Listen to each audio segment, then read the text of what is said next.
Hello, my name is Taylor. Welcome to True Crime and Tea. So today we are going to discuss the JonBenet Ramsey case.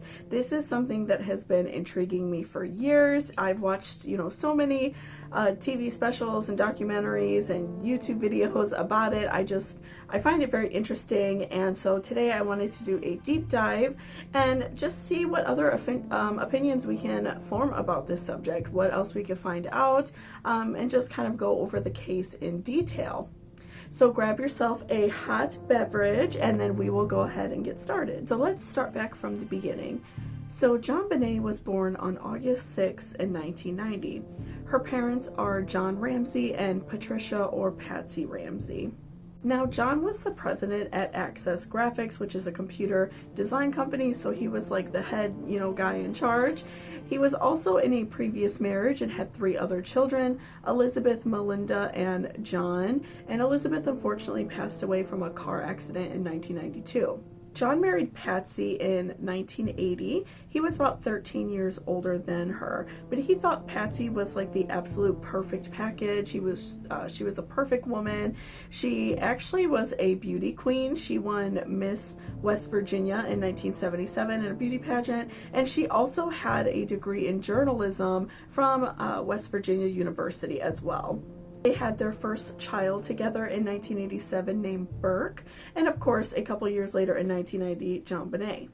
Now, what I thought was very odd was the way they created her name. I just thought it was a little bit weird. Maybe other people do this and I've just never heard it, but to take the dad's first and middle name, because his name was JonBenet, and they just kind of put like a French sounding twist on it, JonBenet, and then JonBenet's middle name was Patricia. So it was both of the parents' names. I just thought that was a little bit odd, and then he had the son from another marriage named John. So it was just a little bit odd. I thought they were kind of odd names. I don't know. That was just me. The Ramseys were absolutely loaded. They had a ton of money. The home that they lived in Boulder, Colorado, after he became the president of Access Graphics, they purchased a home that is 3 stories, including a basement, so really like 4 stories, and it had 15 bedrooms. That is an absolutely huge home, so they had a ton of money. And Patsy really loved to flaunt the wealth. She loved to have lavish parties at the home. She was always dressed very nice. She, even for the holidays, put like Christmas trees in every single room of the home. And we see footage of this because she created not only Christmas cards to send out to friends, which is something that is very common, but she also created Christmas videos where she would show like her Christmas tree collection and how the home was decorated, and as well show off her children as well. So a lot of people, realized right away and already knew this about John and Patsy, that they loved to show off their wealth. They were, a very pillar of society type of family. They definitely, had a ton of money and, loved to show it off. Patsy spent a ton of money on JonBenet. The beauty pageants that she was in were very expensive. Not only the cost of traveling to the event, staying at a hotel, eating there, things like that. So the cost of traveling, I'm sure, was expensive because apparently she was in a lot of these pageants for a couple years, right? And she won, I believe, 5 of them. So she not only, traveled back and forth to events, but she also had a lot of outfits and makeup and hair, and I couldn't find anything on whether or not Patsy paid people to do JonBenet's hair and makeup, but on the show Toddlers and Tiaras, which is something that I have seen before and it makes me really uncomfortable to watch it, but I did see that oftentimes parents will pay a makeup artist or pay a hairstylist to do their child's hair. So if she paid for that, I'm sure that was very expensive as well. And the outfits were very, very expensive. They're often handmade by a seamstress and one of a kind, so they were very expensive pageants to do. This was a lot of money.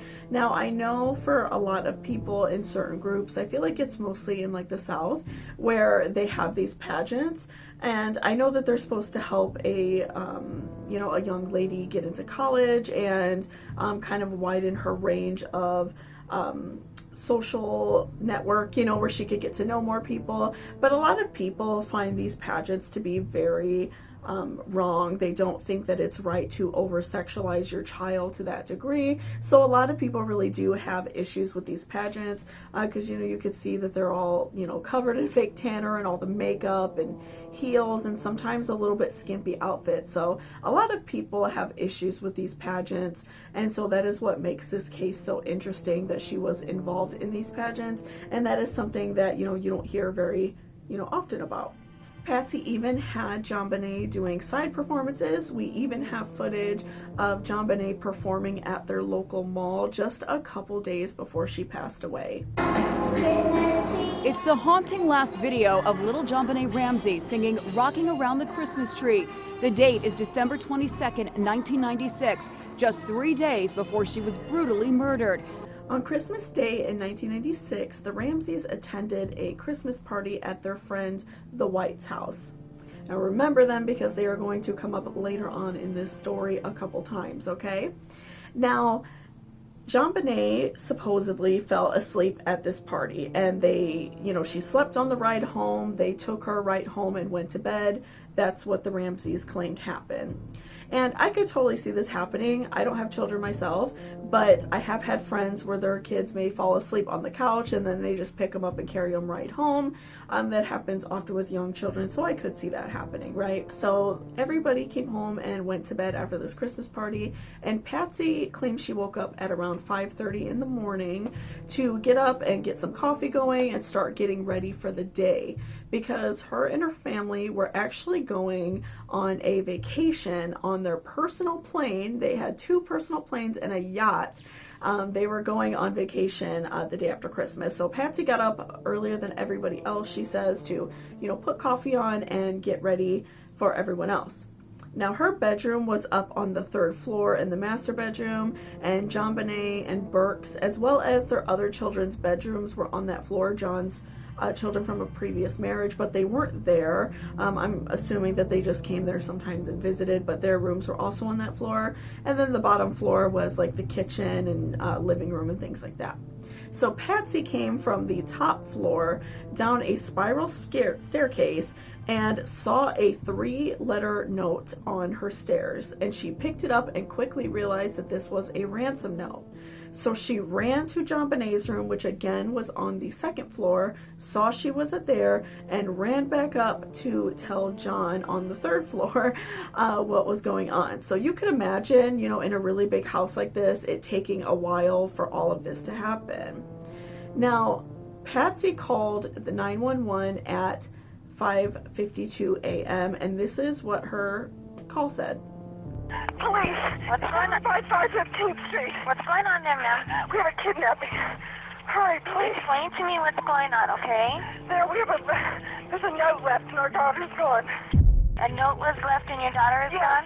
How old is your daughter? 6 years old. She's blonde. 6 years old. How long ago was this? I don't know. I just found the note. And my daughter's gone. Does it say who took her? What? Does it say who took her? I don't know. There's a ransom note here. It's a ransom note? It says SBTC. Victory. Please. Okay, what's your name? Are you Patsy Ramsey? I'm the mother. Oh my God. Please. I'm sending an officer over, okay? Please. Do you know how long she's been gone? No, I don't. Please, we just got up and she's right here. Oh my God, please. Okay, please, there's somebody. I am, honey. Please. Take a deep breath. Please, okay? Hurry. Patsy. So then Patsy thinks she hangs up the call, which we will talk about in a little bit. And she thinks she hangs up, and we hear some voices in the background, which we're definitely going to talk about. But she then actually hangs up the phone and calls a few friends to come over and comfort her. Now, the ransom note was very stern about letting any authorities or letting anybody know what happened about JonBenet. They basically told her, do not contact anybody, just get us the money we ask for and we will give her back to you. Now, this would put me in a lot of anxiety. It would make me feel extremely anxious if I saw something like that. I would probably call the police, but I don't think I would call all of my friends and my family and let them know what's going on, because you're just letting everybody know about the situation. And in the ransom note, they made it seem as if they knew John and that they were, you know, somebody in potentially his direct circle. So wouldn't you assume maybe it's a friend that did it? I wouldn't call other people. I would maybe very discreetly call the police or get a hold of police somehow, but I wouldn't tell like everybody. A lot of people thought that was very odd, especially because in the ransom note it actually says, if we catch you talking to a stray dog, she dies. So to me, I would take that very seriously. At 6 a.m., Officer French is the first to arrive to the scene. Now, apparently Patsy was very upset because Officer French was wearing a regular, like, police uniform, and many people feel, and the officer stated that they felt that Patsy expected like a private investigator right off the bat. She, you know, expected like a detective, somebody really high up in the department, but that is not necessarily protocol for what is going on unless you hire a private detective, which most people do that after they see the police aren't doing what they're supposed to do. But a regular officer arrived to her door and she was very upset. A few minutes later, all of her friends start arriving as well. This is when the Ramseys claim that their son Burke woke up. They woke him up and they went with their friends, the Whites, who is the family that they were at their Christmas party at the day before. And this is Philippe and Patricia White. They took Burke to their home just to get him, you know, away from the crime scene. He was very nervous and, you know, it wasn't a good thing for him to be there. So they took him home, but they do claim Burke was sleeping the entire time all of this was going on. So police begin mainly searching the outside of the home because at this point they believe it's a kidnapping, so they assume JonBenet was taken out of the home. They do have some police looking in the house, but mostly the search is going on outside to find any footprints. They did find a footprint in the snow, but I believe that at some point was shown that it was John's and that it was older, but it basically was not really looked into that much because I believe it matched one of John's shoes. And they found no signs of entry, any signs of forced entry. They looked all around the house. There was one broken window, but there was a spider web that had grown in front of it that if somebody were to crawl into that window, the spider web would have been disturbed. It would have been torn down. So that story actually checked out because John said that he, that past summer, had broken in that window because he lost his keys, but it's kind of a small window pane, so that, yeah, I don't know how he could have gotten into that, but to me it seems a little suspicious. Some people think that maybe this was like premeditated, so you form your own opinions on that. Police also found it very odd that the Ramseys had many windows open and unlocked, and all of their doors basically unlocked. Now, I know people used to do this back in the day, but growing up, we always locked everything. Like, I remember my mom getting really upset with me when I was a kid because I had a window, like, barely cracked open. One time when I was sleeping, and my window was way too high up when I was a kid to even, like, crawl into it.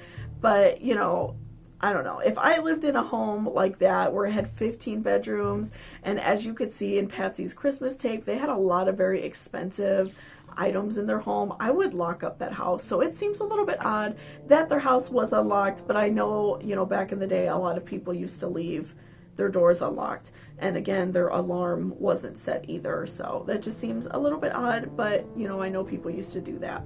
So because this case was at this point still thought to being a kidnapping, Ron Walker from the FBI was sent the paperwork, the ransom note, the information on the case, and so he started getting ready to go to the Ramsey's house and check out what was going on. So he was getting all of his paperwork together, and Linda Arndt was actually the first detective to arrive onto the scene.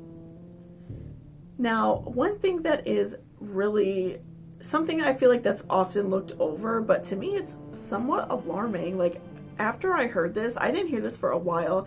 I remember hearing this in a documentary I saw a while ago, and I'm going to put all of my references in the description as well, so if you all want to watch any of these things, you can. But in a documentary that I watched, they did say that in the ransom note, the author of the note stated that they were going to call the Ramsey home between 8 a.m. and 10 a.m. And nobody seemed alerted that they were going to call during that time.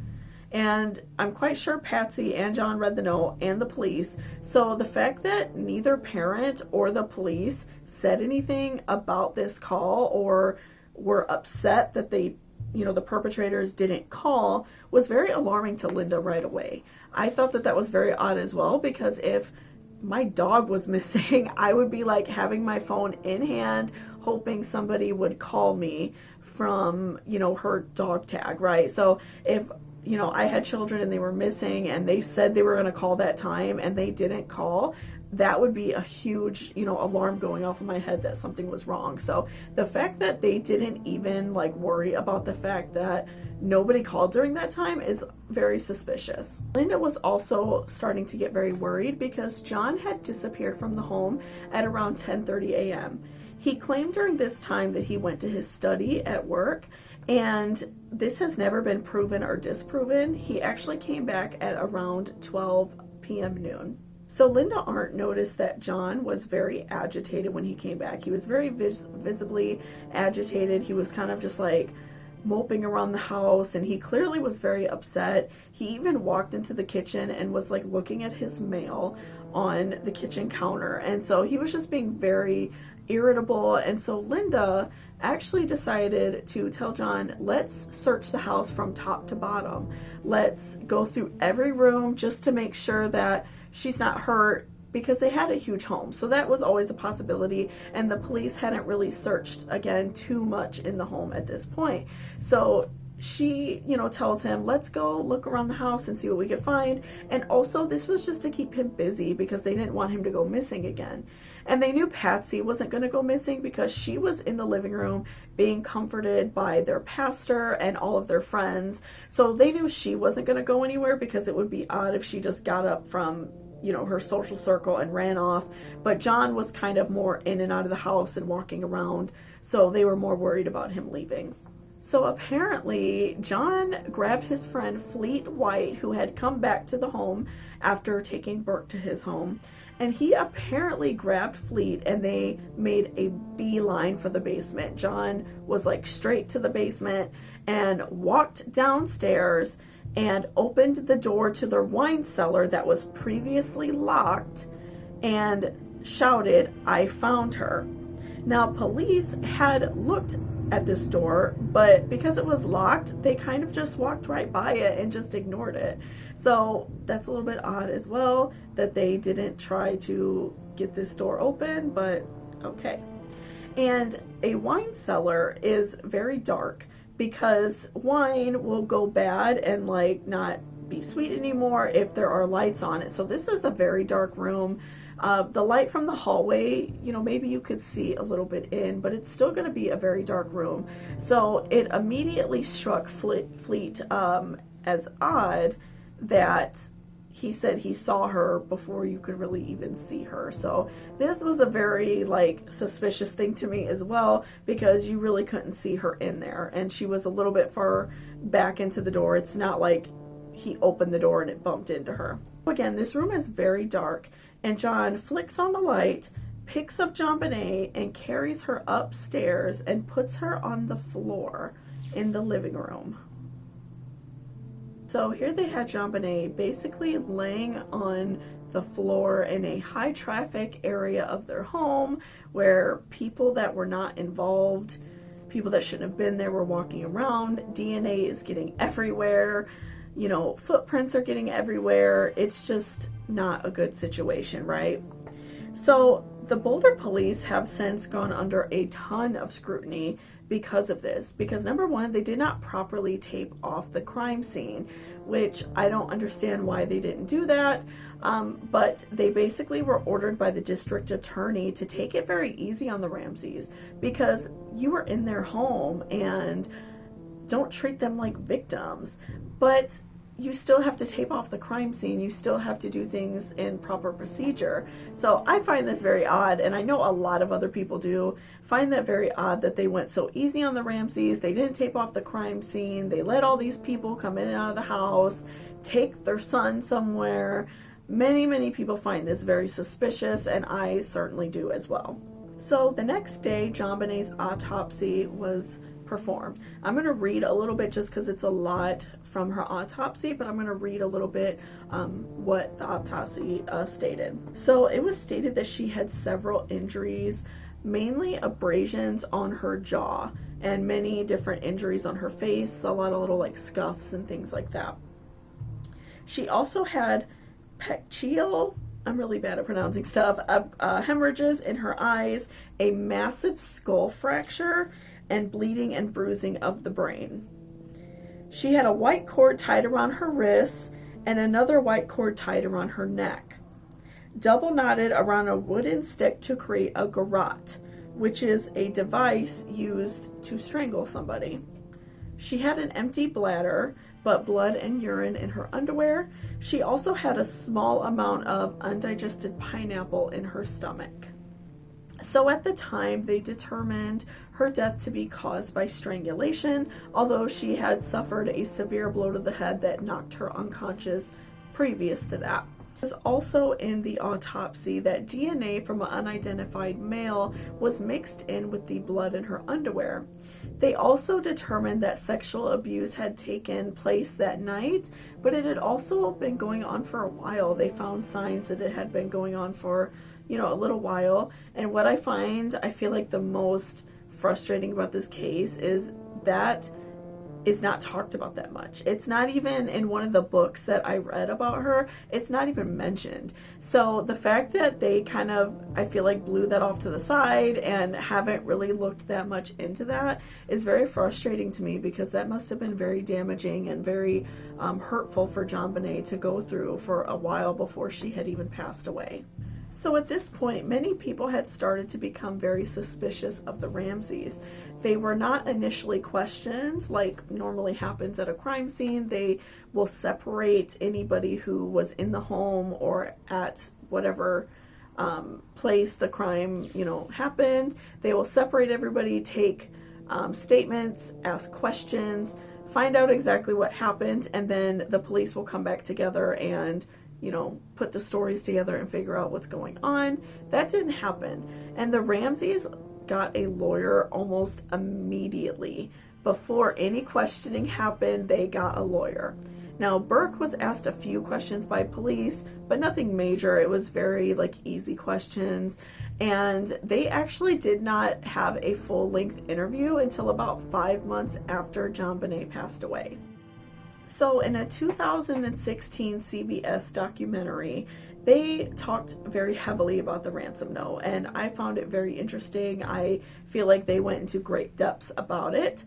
And one thing that they pointed out was the length of the note. It is almost 3 pages long, which is insane. That is so long. And they actually determined that it would take about 21 minutes for somebody just to write the words, not even taking that time to think about what you want to say and, forming your own thoughts about what you want to write on this letter. So even just copying the exact words would have taken 21 minutes. Police also found 2 practice notes that the author had tried to write, and they also discovered at the crime scene that the note had been written on a notepad that was in Patsy's writing desk, and the pen was a marker, and it was underneath the phone in the Ramsey home. And both of those items were put back in their proper place after the ransom note was written. And of course, while we're talking about Patsy's items, I might as well point out that the wooden stick that was tied onto the garrote that was used to strangle JonBenet was actually broken off from a paintbrush that belonged to Patsy. Now, it just seems a little bit odd that the killer would have dug through the house and found Patsy's craft kit and broken off the brush, you think that they would have used something that was clearly laying out, something that would have been easier to find, maybe that pen that they wrote the note with, or a wooden spoon in the kitchen, something that would have been easier to find. It seems a little bit off that they went and dug through the house and looked through like a craft kit to find that. But that's just me. It just seems like they would have found something a little more obvious in the home. Now, the ransom note in general was very oddly worded. On YouTube, there is a really awesome video by Dr. Grande, and I will link it down below so you guys could watch it, where he goes into like really great depth of the ransom note, and he did a really good job. I really like his video a lot. But basically, in the ransom note, everything is very oddly worded. It's there's a lot of spelling errors and there is a lot of grammar errors in the first like 1 or 2 paragraphs. But after that, it falls into what investigators believe is the author's natural writing style. So what that means is that it appears if somebody was trying to make it seem like somebody else wrote the letter. And in the letter, it is explained that the author is supposedly somebody who knew John from a small foreign faction. So somebody who was trying to like take away from his business or something like that, which seems very odd. They made it seem as if the writer was possibly foreign. They spelt very simple words wrong, and then later on in the note spelt more complicated words correctly. So many people feel as if they tried to fake and then kind of just got caught up in the moment and continued writing in their normal way. And it was later determined that the author of the letter was a female and she was over 30 years old. The ransom that was demanded in the note was for $118,000, which is the same amount John just received as a bonus from his job. Now, who would know that? Patsy? His boss? Like, that just seems so odd that it is like that exact amount, and that's just like an odd amount of money to ask for anyway. If you needed like $118,000, you would just ask for more than that, I feel like. I don't know, that's just such an odd amount of money, and again, who would know that besides John and Patsy and maybe like John's boss? That just seems like a very odd amount of money to ask for. And in the letter, they made it seem as if they knew John and that they were taking revenge on John. And if they knew him personally, they would know that he had a ton of money and they could have asked for much more money than that, right? So the ransom note also became a very big timing issue for the police and the FBI when they started looking into this case, because it seems unreasonable that somebody took at least 21 minutes, but as we know, it took way more time than that to write this note, either before or after killing JonBenet.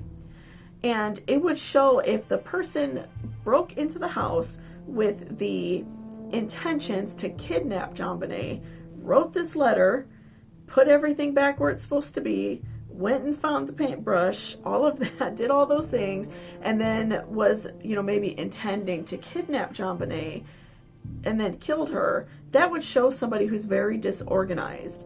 And overall, the killing and all of the other evidence in the home does not show somebody who's very disorganized. The only other trait of disorganization that police found was that there were 2 other ransom notes. So the person wanted the note to be a particular way, so they practiced it a couple times. That's the only other thing that does show disorganization in this case. So that just caused many people to feel as if Patsy wrote the letter as some sort of cover-up. For what that is, we don't know. And later on, John has stated that he feels that somebody broke into the home while they were at their Christmas party, hid out because their home is huge, so it would be very easy to hide out. I can imagine that they would look through all 15 bedrooms before they went to bed, so it would be very easy to hide out. So I could definitely see that happening, but it also does leave the question open as to why the Ramseys left their house unlocked so often. Because they were so rich, you would think that they would be more of a target than, the average Joe. So that does leave the question as to why their door was always unlocked. Now let's talk about this 911 call. Kim Archuleta was on dispatch early that morning, and she was the person who picked up to Patsy's 911 call. She has been on a gag order since the event, since the murder, up until about 2016 when the CBS documentary reached out to her. And she says that nobody has asked her opinion on anything, nobody has reached out to her, nobody ever talked to her about the call, she didn't testify, nothing. Kim found it very odd that Patsy hung up.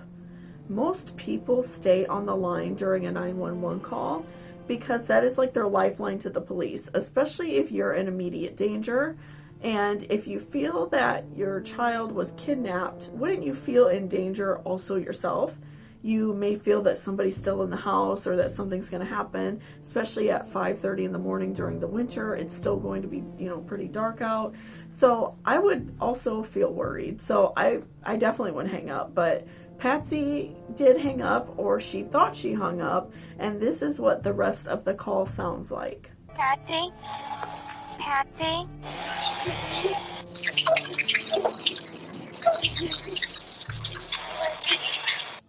So on this enhanced audio, you could hear a male voice saying, "We're not talking to you." You could hear a female voice saying, "Oh Jesus, what did you do?" And what appears to be a child's voice saying, "What did you find?" Now, by process of elimination, unless, the Ramseys aren't being truthful, the only people who would have been in the home were John, Patsy, Burke, and JonBenet. And JonBenet is at this point missing, so the male voice would have to be John, the female voice would have to be Patsy, and the child's voice would have to be Burke. Now, they claim that Burke was sleeping, and we're definitely going to talk about him in a minute, but, they said he was sleeping. So that's very odd that you can hear a child's voice say that, and they claim that no one else was in the home during that time. Now, we cannot say that the Ramseys are guilty just from this audio clip, but it does appear as if they know more than what they're saying, and that maybe something happened and they put Burke back up in his room and said, "Do not get up until we come and get you." Who knows? But we can't say they're guilty just because of this, but it does appear that they know more than what they're saying, and that's because of Patsy's slip up of not hanging up the phone. Now, Burke's childhood interviews and his Dr. Phil interview was so uncomfortable. During his interviews with the police when he was 9 and 10 years old, and then with a child behavior specialist, he had kind of this tone of being a smartass, and just the way he was sitting was really uncomfortable, just kind of sitting back in the chair and kind of, having that smartass attitude and saying he wanted to move on with his life. And I feel that if your sister just passed away, you would feel uncomfortable, because at that age you don't really have a full grasp of death, let alone murder, but you would still know that something's wrong. So I just find the way he was behaving when he was a child so uncomfortable. And many people also are very creeped out by his Dr. Phil interview. And when I saw this for the first time, I believe it was in 2016, it first came on, it made me so uncomfortable, okay?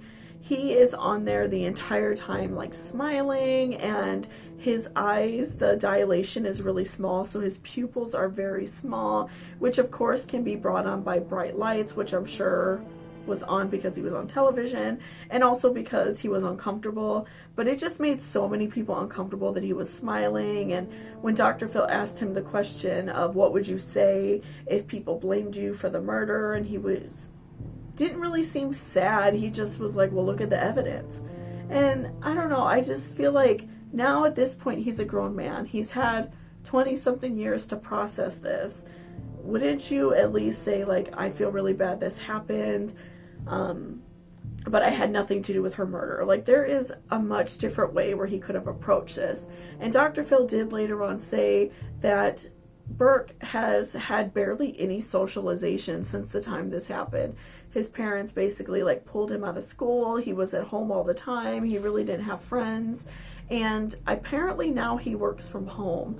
So he doesn't really have a lot of socialization outside of his family, so that can cause somebody to act very odd. So I try to take that all into account, but it still like totally gave me the creeps when I saw that interview. Time of JonBenet's murder, the Ramseys really didn't say too much about Burke previously. There isn't really a lot known about him. He does say in his interviews that, you know, he played video games and normal things like that, you know, a young boy would like to do, but they really don't say that much else about him. So not a ton is known about Burke previously, but according to a friend, he was very jealous of JonBenet, and other kids would want to play with JonBenet instead of Burke if they had a get together, even if the kids were closer to Burke's age. And apparently Burke hit JonBenet in the face with a golf club that previous summer, and you know, Patsy claimed it was an accident, and you know, he accidentally hit her, but it's still something to think about, that maybe he did have some anger issues. So from the beginning, this case basically just seemed doomed. The police did not properly tape off the crime scene. They allowed people in and out, and you know, the pastor and friends and all these people to come in and basically leave footprints and DNA everywhere. And many people feel as if the Ramseys, Patsy, called people on purpose to purposely bring people in. And because they were like pillars of society, you know, they had a ton of money.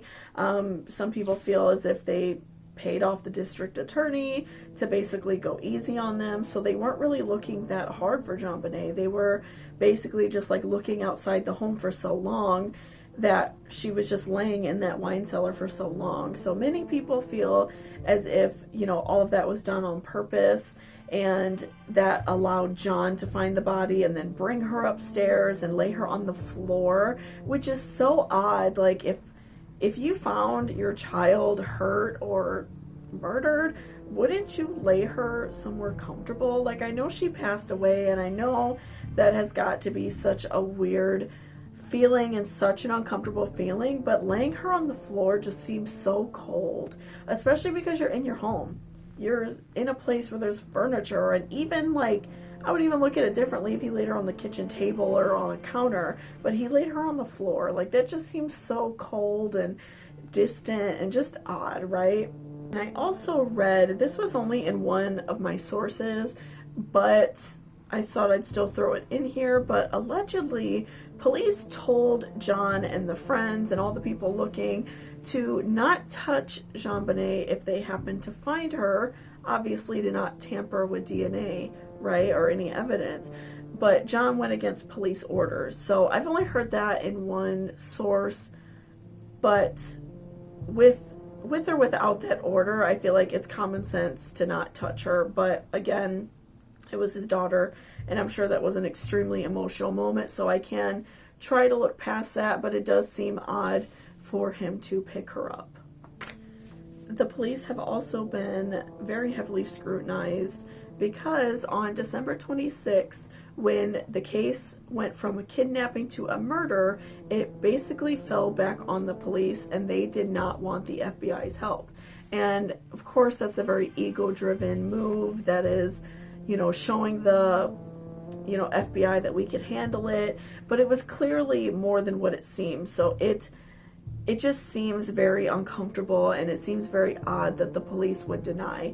Now, within 24 hours, they would go back and ask for the FBI's help, because the Boulder police basically only had to deal with like one murder a year or something like very small like that. So they didn't have a very strong homicide team, so they had to call in the FBI for help the next day. The police also have been heavily scrutinized for allowing John to behave the way he did. As I stated before, he went missing for like an hour and a half. He was like looking at his mail, you know, acting very outlandish and odd. And they also found out that that day that he tried to call the airport to have a plane ready for him as soon as possible. Now, he later admitted to this, but he just said that he wanted to be at home in Atlanta, Georgia. And if your child was missing, at this point she was still missing, wouldn't you want to be there if they came home? Why would you want to be in a different state? JonBenet wouldn't have been able to get to Atlanta, Georgia on her own. So that just seems very odd. He just wanted to like get away, and because it was his private plane, many people feel like he probably would have gone somewhere else. So in May of 1997, about 5 months later after JonBenet's death, the Ramseys were interviewed on television. And because they already had a lawyer for this whole stretch of time, they were able to control basically this entire interview and make them look good, even though when you watch the interview, it's very uncomfortable and they act very odd, in my opinion, especially Patsy. I feel like she goes overboard with making it seem like she's innocent. But anyway, the Ramseys were able to control the length of the interview, the questions asked, and they were also able to obtain a police transcript about what happened that day. So basically what the police were writing down what happened, they were able to look at all of that before they went on this interview. So they were definitely able to figure out exactly what they were going to be able to say, and any questions asked, they weren't going to be thrown off. They were going to be able to answer every question perfectly. In 1998, Alex Hunter decided to create a grand jury in order to see if they should press charges against the Ramseys. The grand jury was comprised of 8 women and 3 men, and after months and months and months of testimonies and DNA samples, and they even took a trip to the Ramseys' home to see where the crime had taken place, Alex Hunter decided to exonerate the Ramseys and not press charges. He said he felt like there was enough evidence. Later on, I believe it was about a year later, somebody from the grand jury actually leaked the fact that they wanted to indict the Ramseys, that they wanted to start pressing charges, to start looking into them, but Alex Hunter went over their head and completely did not listen to the jury, which what's the point, right? If you're going to do that, go through all of that just to say, oh no, they didn't do anything. They, were not guilty. So he basically decided to not listen to the jury at all because he said there wasn't enough evidence against the Ramseys. So the police at this point was looking into other suspects, okay? And they had a couple other ones, but I feel like the main ones were the Ramseys at this point, so they didn't look at these other suspects as much. The first suspect was Michael Helgoth. Now, he had a coworker come up to the police, or reach out to the police rather, and say that Michael knew little details about the JonBenet case, and he felt like Michael had potentially been responsible for it. So he reached out to police and told them, and 2 days after Alex Hunter exonerated the Ramseys, he was found dead in his home, and it was thought to be a suicide. His DNA, though, did not match what was in JonBenet's underwear. The next suspect we are going to look at is Gary Olivier. Now, he lived very, very close to the Ramseys at the time of JonBenet's murder. He also was a pedophile. Many people thought it was odd that he attended a candlelight vigil of JonBenet, and apparently he was acting very odd at this vigil, according to friends of the Ramseys. And he was arrested about 4 years later, and in his backpack at the time of his arrest, he had a newspaper cutout of JonBenet and a stun gun. Now, this is very crucial to evidence because one of the markings on JonBenet's body was 2 little dots, and they looked like they could have been caused by a stun gun. A friend of Olivier also alerted police, saying that Olivia called him the night of the murder and said, "I heard a little girl, I heard a little girl." This is very strange because at the time of JonBenet's murder that day, within that 24 hours, there were no other cases of a little girl being hurt or murdered or anything like that. Another piece of very alarming evidence is the knots that were used to tie around JonBenet's neck on the garrote were the same type of knots that Olivier used to try to strangle his own mother. Now, it is believed that Olivier had attended some of JonBenet's pageants and that he actually sat in on some of her dance classes, because the dance studio that Patsy enrolled JonBenet in were actually open to the public. So anybody could go and watch her practice dancing, and anybody could have gone and watched her pageants. So many people feel that he was there, and there have been a few people said they saw him there, but that is not confirmed nor denied. But unfortunately, his DNA did not match what was in JonBenet's underwear. The next suspect is Bill Reynolds. Now this one is just so odd. So he was the local town like Santa Claus actor, and the Ramseys has actually hired him to perform at their parties. And apparently, according to friends of the Ramseys, he paid a lot of attention to JonBenet and would tell her Santa Claus is going to pay you an extra visit tonight. And he was just very, odd acting that way, just, paid so much attention to JonBenet. And actually at that party, JonBenet gave him a little vial of glitter, and I believe it was gold glitter. And he later told his wife that when he passes away and is cremated, he wants that glitter mixed in with his ashes. Now, his DNA did not match what was in JonBenet's underwear, the blood that was mixed with her blood.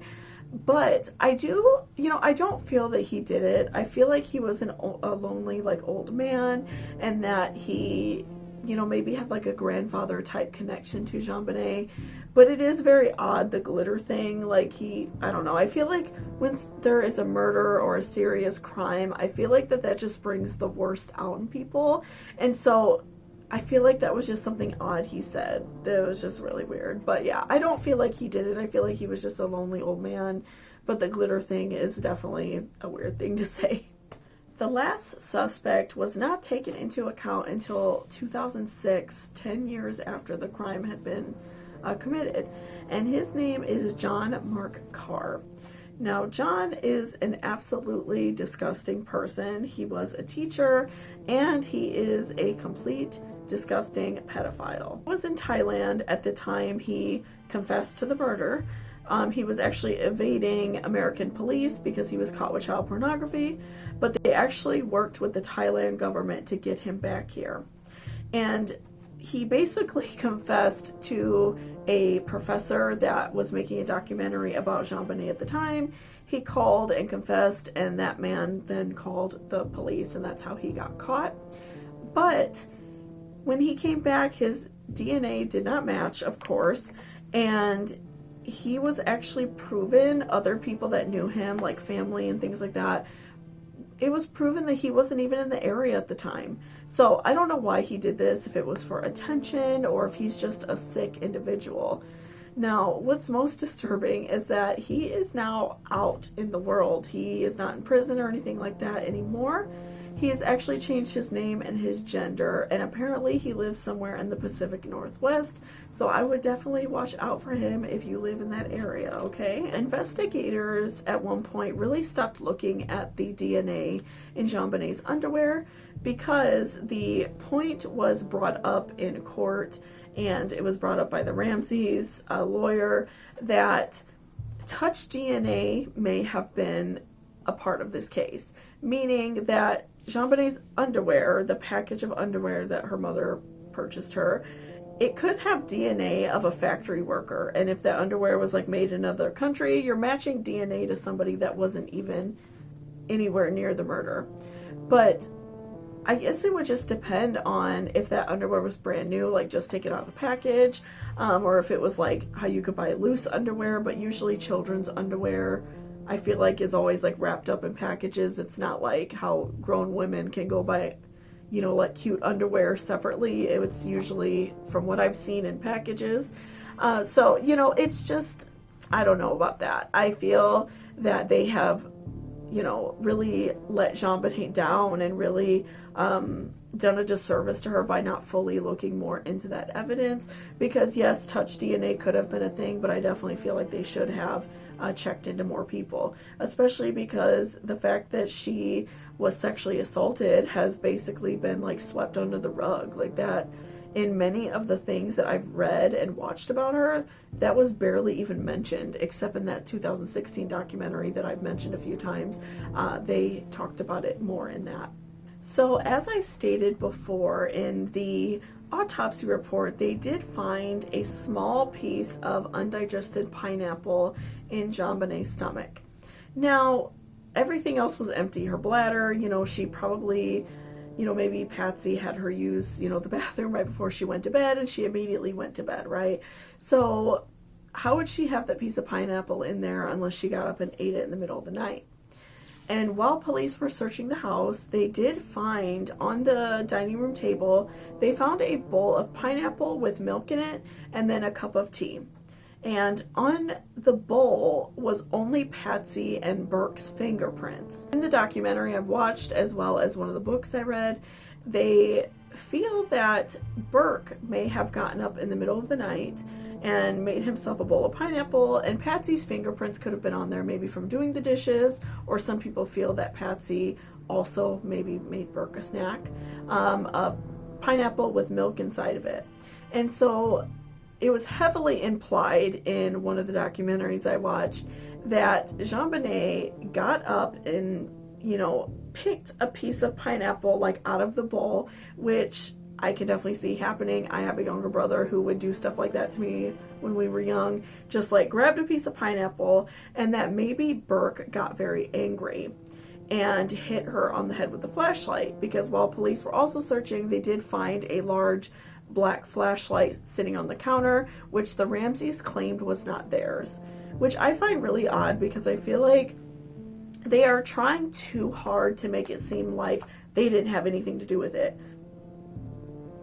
It's normal to have a flashlight, like we probably have like 2 or 3 flashlights floating around my house somewhere, just in case your power goes out, especially in Colorado where there's a lot of snow. I'm sure there's a lot of power outages there. So it just feels as if they are trying to like separate themselves at every cost and say like, oh no, we don't own any flashlights.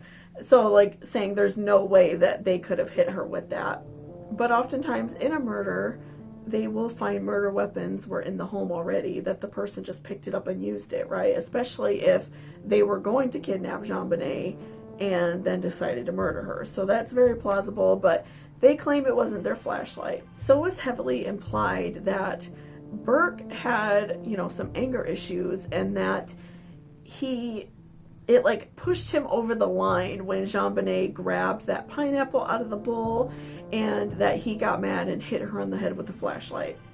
Later on, the Ramseys have stated that it would take the strength of a grown man to hit her that hard, but that's not true because she's a child. Her skull is a lot smaller, and so it really wouldn't be that hard to hit her, especially like those flashlights that are metal. Like it would really hurt. It would hurt me if somebody hit me with that. So, I can see that completely being, possible.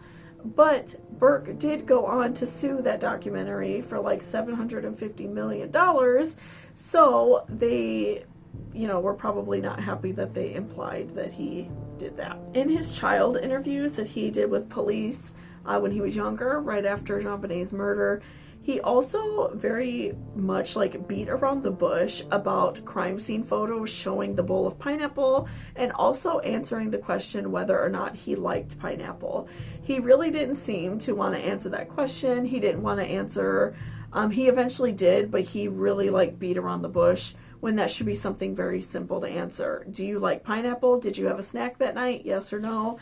And he really seemed like he didn't want to answer those questions. So that also does seem very suspicious to me as well. So investigators have basically said that they feel like Burke may not have meant to kill JonBenet. He may have just been mad, jealous. Of course, like we talked about, Patsy spent a ton of time and money on JonBenet, and so it's believed that Burke was kind of just left to like, watch TV, play your video games, play with your toys, things like that. So they feel like Burke may have been a little bit jealous of JonBenet, and again, the pineapple was just like the straw that broke the camel's back, and that he may have hit her.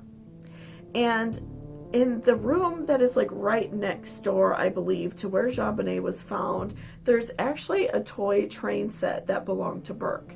And later on in the investigation, they found that the marks that could have been caused by a stun gun that were on JonBenet's like side, they feel that may have been caused by the train tracks, The train tracks, my brother had one when I was young, but it basically like clips together and the little pieces are sharp, and so they feel that if Burke may have hurt JonBenet, that he knocked her out and wasn't sure if she was going to wake up and was scared, and so he poked her really hard with those train tracks, which I can definitely see happening. But, you know, again, this is all just speculation. Patsy passed away in 2006 due to ovarian cancer, and the rumors have not stopped since she passed away. Many people feel that she went into a fit of rage and hit JonBenet. That's another big theory. It was also rumored by friends that JonBenet had a bad bedwetting issue. I mean, she was like 6 years old, so that's understandable. And also if she was going through some sort of torment, like the sexual assault, that, you know, she may have been bedwetting. So they said that it drove Patsy nuts and that she like complained about it all the time. She was upset about it all the time. And they felt that, you know, maybe Patsy went into a fit of rage and hit JonBenet and then tried to cover it up by writing this ransom note. Alternately, they feel that Burke may have done it and that Patsy wrote the note to cover up, and John just went along with the entire thing. And for some people, it's enough just to blame Patsy for putting JonBenet in these pageants. Now, I can see that, because to me, you're putting your child at risk. You're putting them in all of this makeup, these little, some of the outfits are very skimpy. You're making them look like a grown woman. And apparently, Patsy also bleached JonBenet's hair. And that was according to a friend later on stated that. And, you know, I feel like you're just putting her in danger. And again, Patsy put JonBenet in these classes where anybody could come watch. Anybody could come watch these pageants. And so they feel that, you know, maybe somebody else killed her, and who knows what happened. So it's very unfortunate, because I do feel that Patsy did put JonBenet in danger. And you know, by putting her out there in the world, again, she was like performing at malls with like full makeup on, and that's just like a pedophile's dream, right? Just putting your child out there to the world for anyone just to look at her. So many people already condemned her from the get-go just because of these pageants, right? John has also claimed that he did not agree with the pageants, but because they had somewhat of a traditional marriage, John was like the breadwinner. He went and earned, you know, all the money, and Patsy stayed home and handled all of the at-home duties, and he looked at the pageants as an at-home duty. But I still feel like for a father to not stick up for his daughter and say, no, I don't like these pageants, I don't like that these happen, you know, it's very disturbing. So I find it very odd that nobody said that this is wrong. John didn't stick up for his daughter. So as some of you may know, this case is still not solved, which is disgusting and so sad and terrible. And it's just so sad to think about what JonBenet went through, and you know, what her life was like, because we really don't know, because it's been so much lying and dishonesty. And so you know, I hope that someday I can make an updated video talking about you know, we found out what happened, and we could finally find justice for JonBenet. So if you guys like this video, please give me a thumbs up and hit that subscription button. If you made it this far, I really appreciate it. I know this is going to be a bit of a long video, but it's definitely a lot to go through. So thank you guys so much if you made it all the way to the end of this video. Please hit that subscribe button if you're interested in true crime. I'm going to be doing more videos. If you have any ideas of cases that you would like me to cover, I definitely am very interested, so please leave them in the comments down below. And again, I'm going to post my resources and any tip lines in the description box. So if you know anything, please, you know, contact these people and help out in any way, right? So at this point, John Ramsey and his son, John Andrew, are the main ones who are still, you know, trying to find what's going on with JonBenet. Although I feel like John is just, he's very an uncomfortable person, you know, and that could just be because actually 2 of his daughters passed away, because Elizabeth passed away as well. So, you know, it could be just because of that, but he's also like stated on TV that it's really hard for him to find work. And apparently for a while he was dating Natalie Holloway's mother. And so it's just, I don't know, it's very odd in general, and it's just a weird situation. And but you know, John Andrew, which is his older son from a previous marriage, is really looking for JonBenet's murder. So I hope that, you know, someday I can make an update video talking about this and you know, putting it out there that they did in fact find out what happened to her. Thank you so much, guys, for watching to the end of this video. If you made it this far, I really appreciate you. Please hit that subscription button if you're interested in true crime. I'm going to be doing more videos. And of course, if you have any suggestions for any future videos you would like me to do, please leave it in the comments down below. And I hope you all have a great day. Bye-bye.